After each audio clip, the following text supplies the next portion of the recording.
Good evening viewers and welcome to today's top stories with MyNewsNE. I'm Pinaki and now let's look at the headlines before we start with the bulletin. Another record. Braille version of Assamese dictionary Hemko gets Guinness stamp.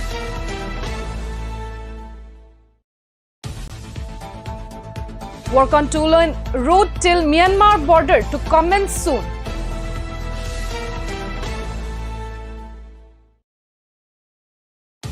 Three district councils in Meghalaya oppose uniform civil code in 6 scheduled areas. Gangtok water supply resumes from today after 5 days of disruption.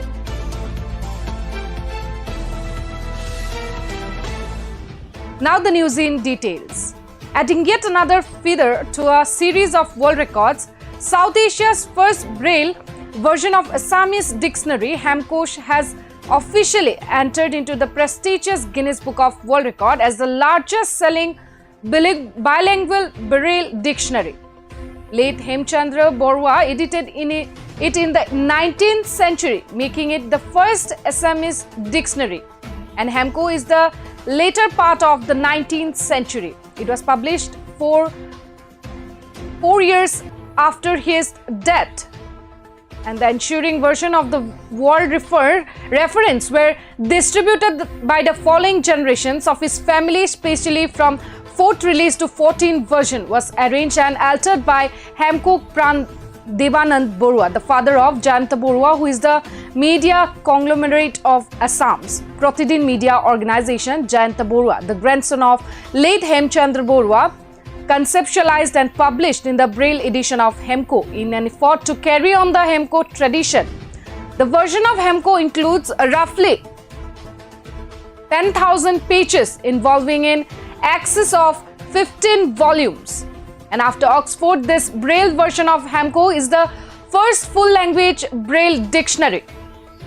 And the word reference was likewise officially introduced to State Head Narendra Modi in New Delhi last year. And Union Minister Sarbananda Sonowal and Assam Chief Minister Himanta Biswa Sharma attended the event as well. Rajya Sarkarar pra ami ei gutte process tator karone ইয়াৰ লগত জড়িত বিশেষকৈ জয়ন্ত বৰুৱা ৰাজ্য চৰকাৰৰ পৰা আমি এই গোটেই প্ৰচেষ্টাটোৰ কাৰণে ইয়াৰ লগত জড়িত. As per the Union Minister of Nagaland, L. Murugan, work on the two-lane route from Meluri in Nagaland's Phik district to Avangkhu at the Indian-Myanmar border will begin shortly. Murugan, who became the first central minister to visit the border community, stating the road will help the border areas thrive. During a public interaction session at the International Trade Center in Avangkhu, the Minister of State for Information and Broadcasting stated that the center is committed to the development of the Northeast, especially the region's border districts. And concerning the growth of piggeries in Nagaland, he stated that the National Livestock Mission has been assisting state entrepreneurs and developing farm infrastructure and technology. He stated that the state government has received around rupees 17.7 crore in financial support from the NLM in the piggery industry during the previous 9 years. The MOS and the other officials also went to the India-Myanmar border to assess the situation. And Murugan also paid a visit to Tiseju, a village in Phik district where Netaji Subhash Chandra Bose camped during World War II. And the minister also revealed that the Phik district government has received a grant of rupees 14.99 lakh for the display of children's films. Later, he met with officials from the Departments of Public Relations, Fisheries, Animal Husbandry and Dairying, as well as units of the Ministry of Information and Broadcasting in Kohima.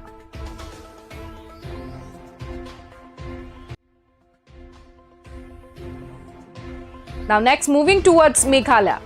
All three autonomous district councils KHADC, JHADC and GHADC informed that after a joint meeting held, they have unanimously decided to jointly pass a resolution to oppose the centre's move to implement the Uniform Civil Code in the state.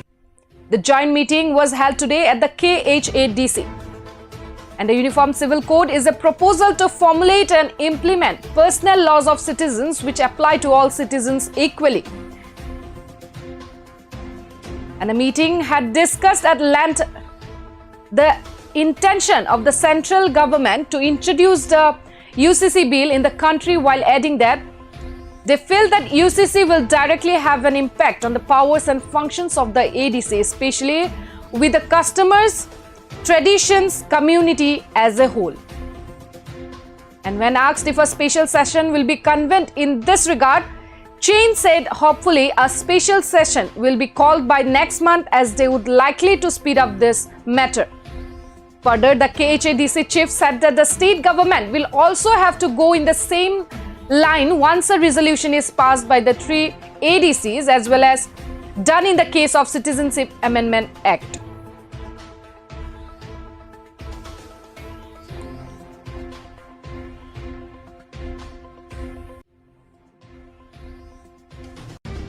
And now lastly, moving towards Sikkim.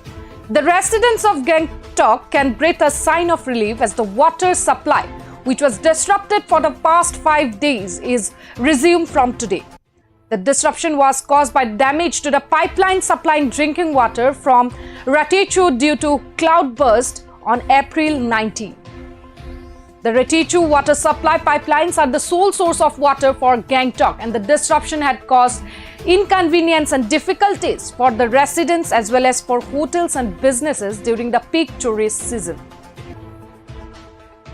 According to Bindeshwari Prasad, PCE cum Secretary of the PHE, that is Public Health Engineering Department, one of the 14-inch pipelines has been restored and supplied water to Salep yesterday, and another 14-inch pipe laying is nearing completion and subjected to weather condition, as the site water may be supplied by tomorrow morning, thereby resuming the water supply to Gangtok after 5 days to continuous restoration work. And it is worth mentioning that the Gangtok has a daily demand of 15 to 16 million liters of water, which increased to 20 million liters during the peak tourist season. And the disruption of water supply had caused immense difficulties for the residents who were forced to buy drinking water, while authorities distributed waters in various councils to meet the water demand.